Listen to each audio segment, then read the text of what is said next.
Aujourd'hui j'ai une minute pour vous parler de Onga.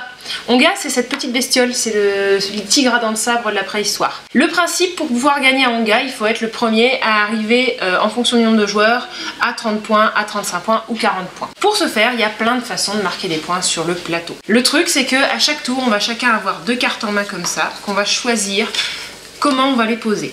Et en fait, quand vous le posez, ça complète le dessin. Par exemple, si vous le posez là, ça concorde avec les angles et ça dit que vous avez le droit de faire 2 fois cette action-là et 2 fois cette action-là. Les actions, vous avez le droit de prendre des ressources d'eau, de poisson, de prunes ou de champignons. Vous avez le droit de dépenser des ressources pour acheter des objets spéciaux. Vous avez le droit de piocher les cartes ici qui sont des cartes bonus ultra bonus. Vous avez le droit de payer ici pour mettre vos mammouths, prendre la défense, avoir des cartes bonus vachement mieux. Quand vos mammouths sont extraits d'ici, c'est des ressources qui vous permettent d'avoir des cadeaux super chers ici. Dernière chose, vous pouvez aussi vous placer ici sur la pyramide. Le premier qui arrive en haut de la pyramide marque 5 points, les autres marquent le point de marche et tout le monde retourne en bas et on recommence ainsi de suite durant la partie. Dernière action possible, on peut nourrir Onga.